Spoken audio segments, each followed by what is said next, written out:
Morning, morning. How are we all doing?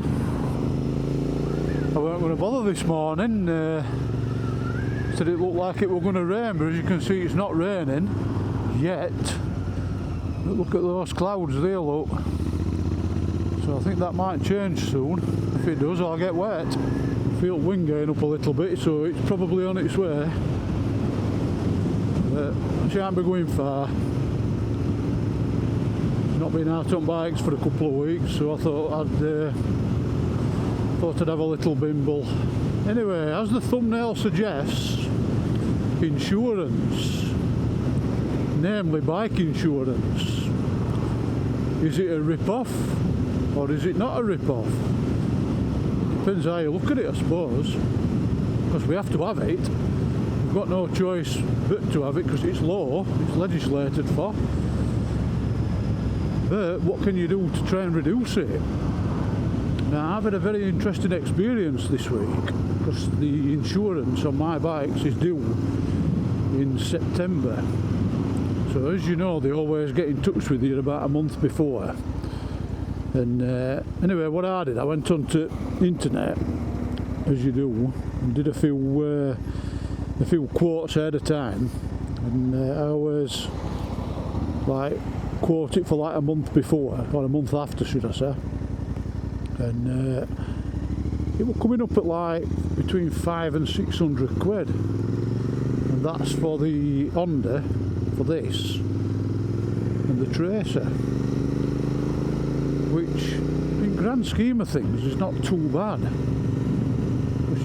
I know you can only ride one bike at a time, but they are insuring 3. Anyway, I'm with Bennett's Insurance.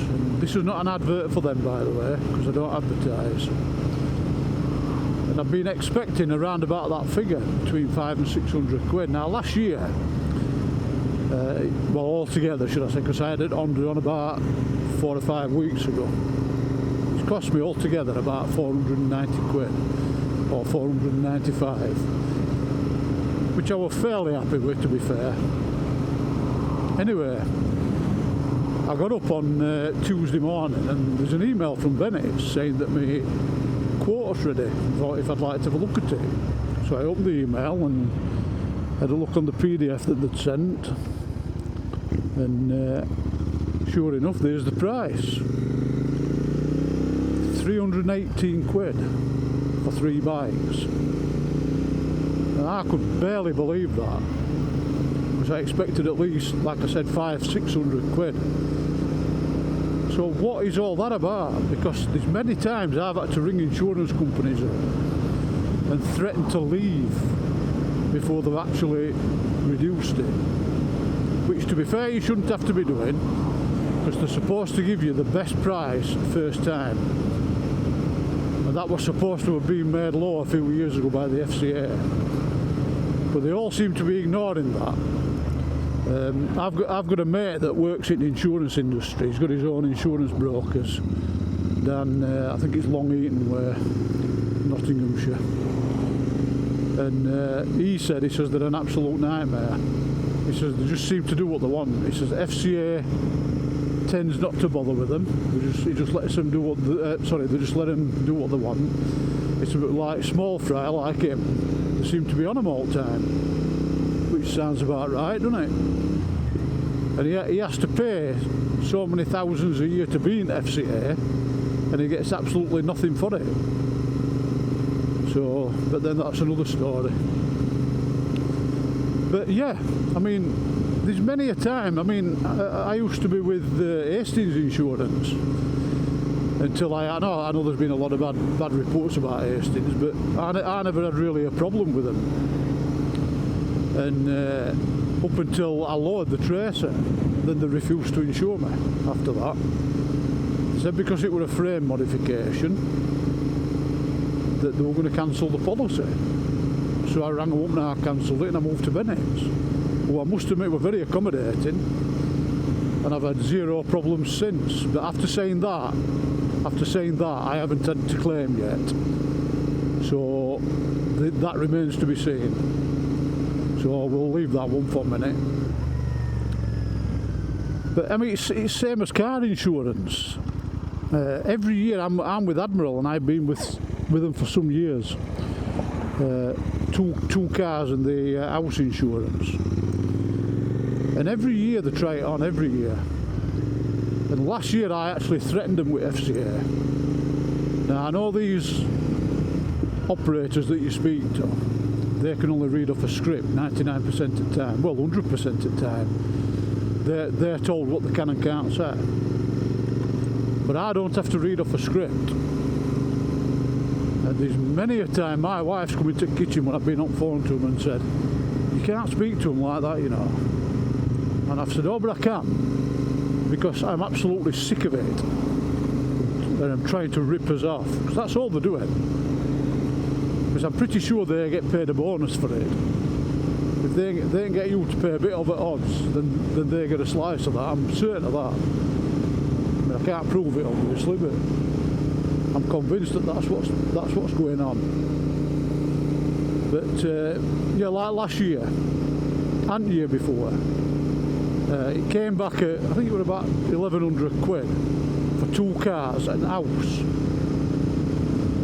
So I thought, well, last year it was like 600 quid, so why is it that? So I rang them and I said, can you tell me why it's like nearly doubled?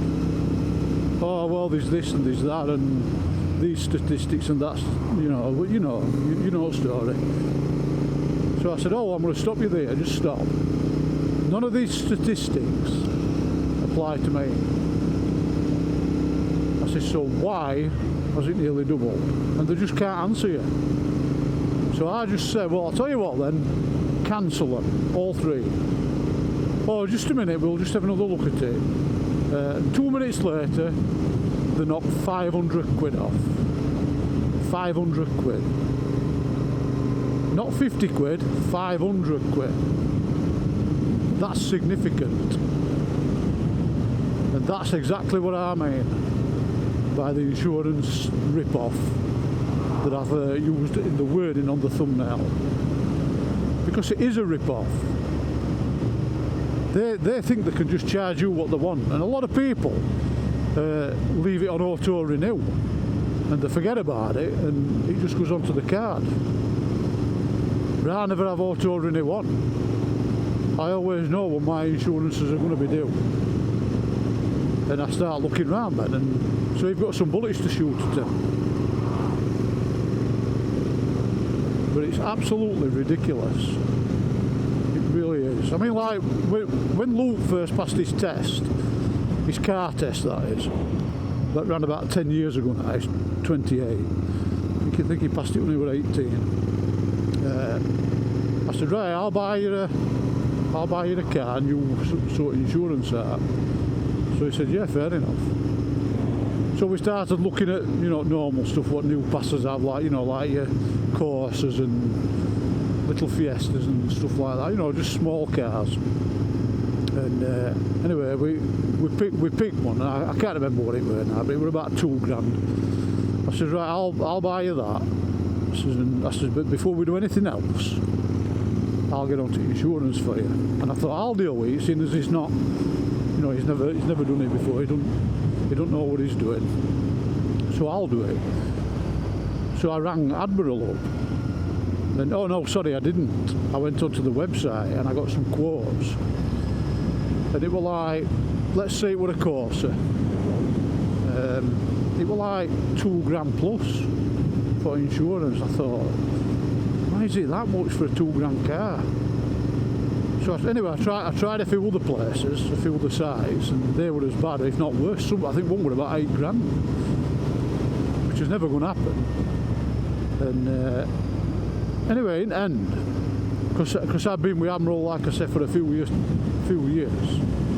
I rang him, and I got talking to this guy, and I said, well, why is it this much? He said, it's very simple. It's a new pass, and they simply don't trust him. He says, there's that many accidents with young'uns these days, which there is, it's been in the news, we've all seen it. He says, there's that many accidents with young'uns. He says, inflate prices, because they know for a fact that not all of them, but some of them are going to have an accident, and it's going to be a big one. It's going to cost them a fortune. He says that's why they do it. He says, and not only that, he says he buys a £2,000 car. He says, what's the first thing he's going to do? I says, what? He says he's going to go round to his mates and they're going to start messing about with it, see if they can get it to go a bit quicker. He says they change exhaust, they do this, they do that. He says they tinker with wheels, and he says, and then they don't tell anybody. He says, and then when they have an accident or if they get pulled or whatever, he says, whatever happens, and that car is deemed to not be standard, they'll look at the modifications list and they'll think, oh, it's not supposed to have these wheels on, or it sounds a bit loud that, let's have a look at this exhaust. So that's how they catch them. That's why it's so important, folks, to tell people or tell your insurance company if you do anything to your bike, unless it's on a list where you don't have to tell them. Like Bennett's have got a list that you don't have to tell them about stuff, you know, like panniers up to, I think it's 400 quid, or, you know, stuff like that, and screen changes and air filters. You don't have to tell them about that. You don't have to tell them about exhaust, as long as they're road legal, you know, stuff like that. But anything that's not on that list, you're supposed to tell them. Like my frame modification, because that's what it's called, even though it's been just lowered, it's called a frame mod, and that's why I had to tell them about it. And so yeah, so anyway, I said to him, is there anything we can do to get this insurance down for him? He says, there's one thing I'm going to tell you. He says, does he work? I says, yeah, he works in a pub, which he did then. When he was at college doing his IT training, he worked in a pub to get over a bit of money. I says, yeah, he works in a pub. He says, right. He says, he's got a wage then. I says, yeah, he has. He says, do you think he could afford to buy a car on finance or PCP? I said, well, I don't know about that. We'll have to go into a couple of deals and have a look. He says, right. He says, what I'm going to tell you is, if he can afford it, or if you can help him to do it, buy him a brand new car. I says, brand new? He says, brand new. So anyway, he says, what sort of cars would you think? I said, well, then it was that little 4KA, before they did the KA Plus. I said, well, something like that. I said, he likes them. He said, right, we'll do a quote on that. So he did. I mean, I think he ended up paying about 160 quid a month for this car on PCP, but it were brand new, straight out at showroom. And that insurance quote for that car on a new pass student working in a pub came back at 700 quid. And I shit you not, 700 quid.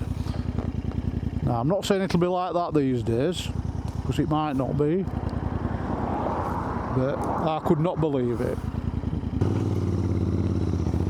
So that day, guess where we went? We went straight down to our local Ford dealers, and we ordered him a brand new 4K.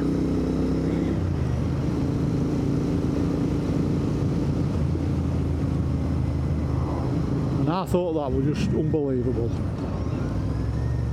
And he said simply because when they buy brand new cars, they have less tendency to mess about with them, because it affects the warranty. And believe me, that is a true story. Could not believe it.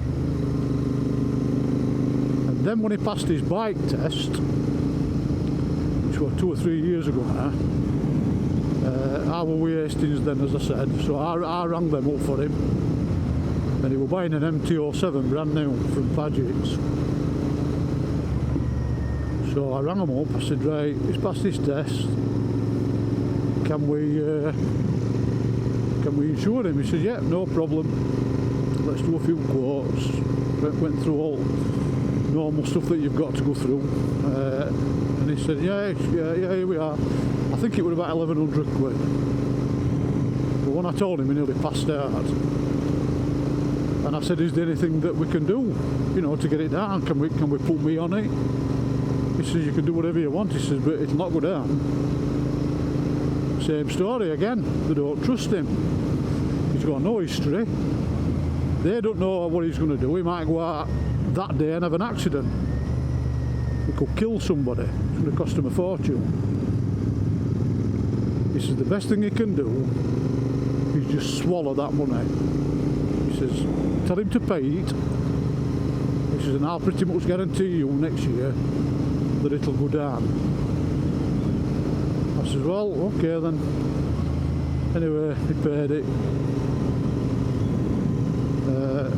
Under protest, but he paid it. And the year after, dropped by 400 quid. So, a little bit of a moral there, isn't there, for you young lads, if any of you's watching. That first insurance is going to cost you.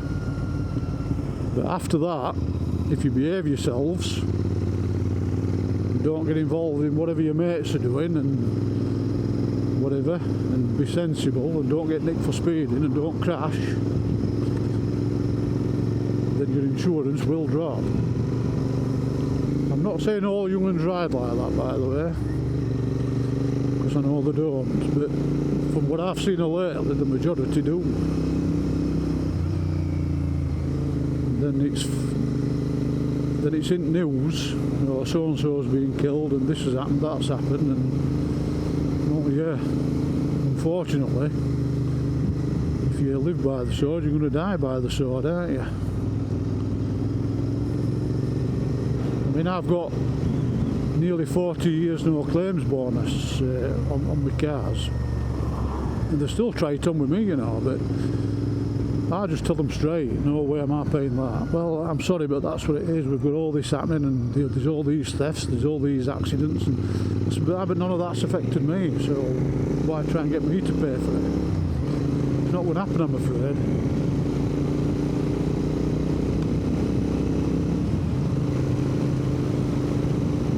So anyway, enough whinging about insurance.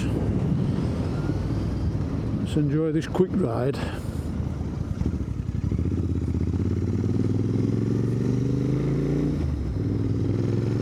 Even though it's a little bit windy, it's still a beautiful morning.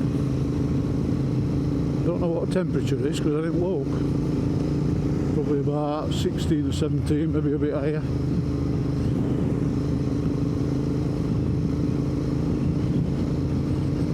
Then I'm on 2,500 subscribers now, so thank you all very much for that. Never expected it. Like I've said many times, but it's happening. I'm starting to gain a bit of traction, so I must be doing something right. But I'm enjoying every minute of doing this.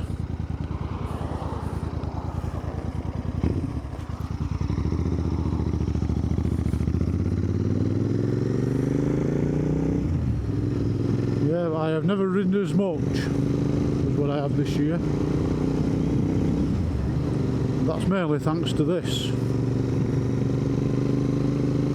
It gave me a reason to get up, go out for an hour on bikes before I have to get ready for work. Plus doing my channel as well, that's gave me a bit of reason to do it because I enjoy doing it. Yeah, a lot of the time I ain't got a bloody clue what to talk about, but because basically you're talking to yourself, aren't you? Even though now I'm talking to you a lot, I'm still talking to myself.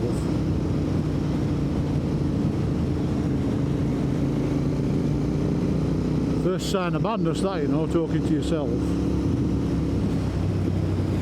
I must have gone mad years ago.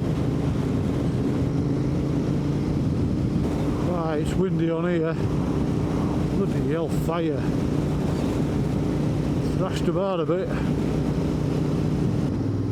I'm glad to get off that bit, it was bloody windy on there. Go straight across because it's all open. Starting to look a bit dodgy up there, isn't it? And clouds. I think we're going to get it today. But while the weather's half decent, I'll be out. Up mind if it's a bit cold these days. I used to hate it. I used to hate cold and wet weather riding. I'm still not so keen on wet weather, but I can cope with cold a bit better. I might buy some heated gloves because I'm not putting heated grips on this. So I might treat myself to some heated gloves. I'll see. I'll have to have a look. And I've ordered a little screen for here, a genuine Royal Enfield screen, little fly screen. I weren't going to bother with that, but it'll just finish it off, you know, we're not having this tripper arrangement on. So I ordered it last night from India, and I sent him an offer for 28 quid with free postage. I mean, how the hell can they do that from India? But with free postage, 28 quid. So it should be here in about 4 or 5 days. All being well. So I'll probably be fitting that this weekend. And let's hope it don't cause any turbulent airflow. Because if it does, it'll be coming straight back off.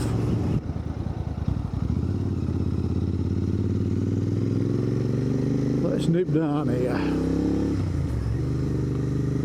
Tell you what though, you can see it, weather starting to change a little bit. It just feels different this time of year, doesn't it? Nights are starting to draw in again. Not be long before it's dark at 4 o'clock. Absolutely hate winter.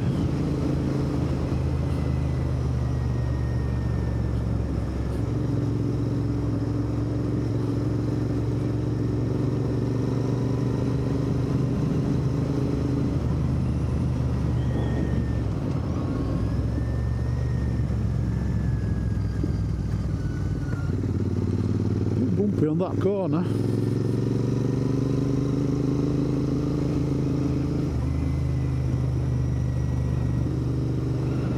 Worth coming this way though, look, can you see that? Nice views. Can't beat it, can you? Just steady away like this. Just enjoy looking round at things. Finding I'm enjoying that really a lot more as I get older. I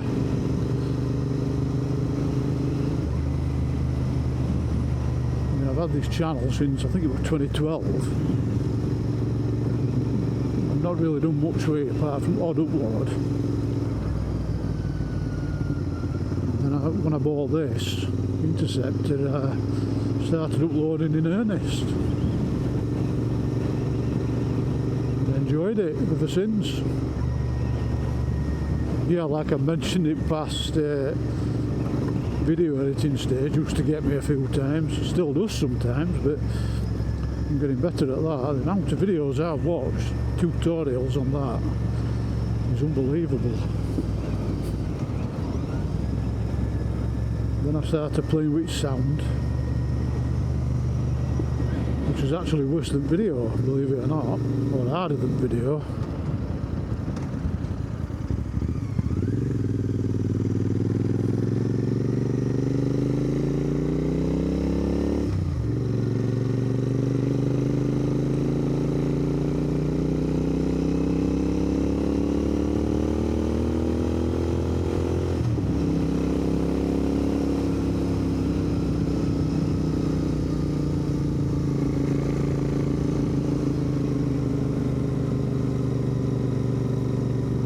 A lovely handling bike, this, you know.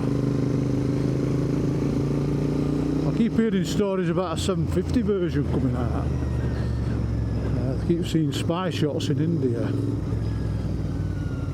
Would I be tempted?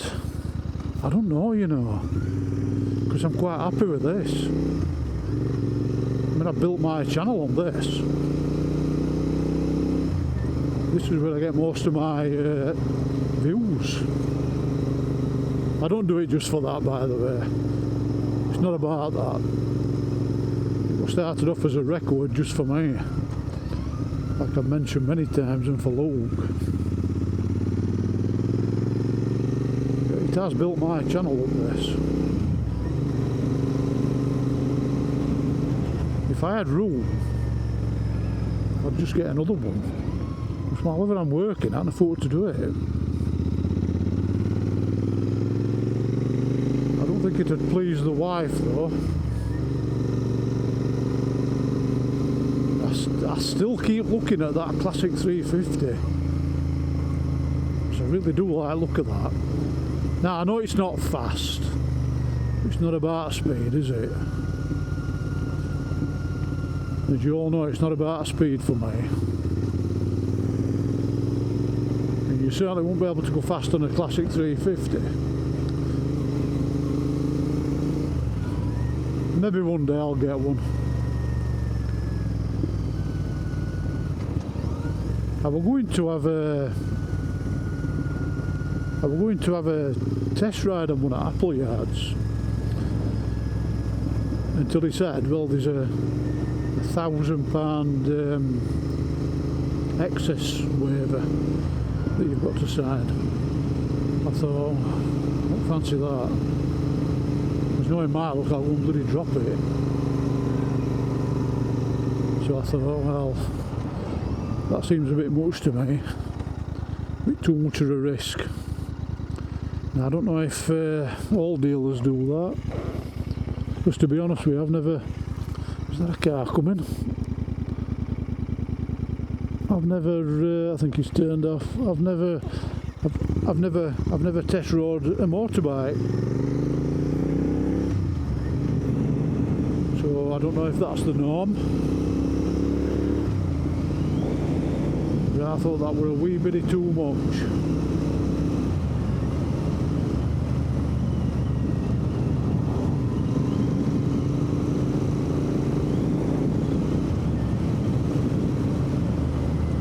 I think it probably only benefit between this and 750 if ever there is one. It'd be more torque, more pull. And to be honest with you, this has got enough. And I can't see them discontinuing this in favour of 750 because that, I reckon that 750 will push it over 47 brake horsepower. Which is then taking it away from options for A2 licence riders in this country. So I don't know. I know there's going to be an Himalayan 650. That's on its way. I do like that Himalayan 450, but when we went to Appleyards a couple of months ago now, so look, we'd have a look at that Interceptor there. I went to have a sit on that Himalayan 450 and I thought it was really, really top heavy. It was that top heavy I could barely get it up off its stand. Now I know they do lean over quite a bit, don't they? So whether it's something to do with that or what, I don't know. But this leans over quite a bit, I think. And Tracer did before I had it lowered. I mean, that went down 20 mil. And a lot of people said, well, you might have to have your stand shortened a bit, probably an inch cut off, re-welded, but to be fair, I've not found it to be a problem. Yeah, I suppose if you park somewhere a bit gnarly, then it would be a problem, but that'd be a problem on any bike, wouldn't it? If you parked on a camera out like that, it's going to affect it, isn't it? So you've just got to watch where you park. But that's just normal. But that Himalayan were really heavy, I thought. But apparently it's one of the best Royal Enfields you can get, apparently, with that 450 Sherpa engine. But again, I can't attest to that because I've never ridden one. And then they brought that Gorilla out, didn't they? That's a nice bike. That's to appeal to a younger end, but apparently sales are down again. So if there's any young ones watching, how about just doing it? If you've got a car, if you can afford it, if you're working, then just do it. Yeah, I know insurance is a bit of a sticky wicket, I know that. And you've got to buy all gear and stuff like that, safety stuff, helmets and jackets and whatever else. If anybody's considering it, especially younger end, well, at any age really, mean, I came back to biking nine years ago this year. So I'm 57 now, so I don't know, 48. Is that right? 48? Yeah, 48. I was 48 when I came back to riding after a 16-year layoff. Never thought I'd get back on a bike, but never stopped thinking about it. And then back in 2016 I just did it. And loved it ever since. Tell you one thing I did notice though, after being off bikes for 16 years, was our driving habits have changed. And not for the better. But to ride as though somebody's after you, somebody's going to try and knock you off all the time. I tend to find if you ride sensibly and don't go mad and just enjoy it ride, just keep out of everybody's way and don't get involved with anybody, then you're not going to have any problems, are you? Yeah, I know it does happen, but it could happen in any vehicle. And I probably notice more because of my job as an HGV driver.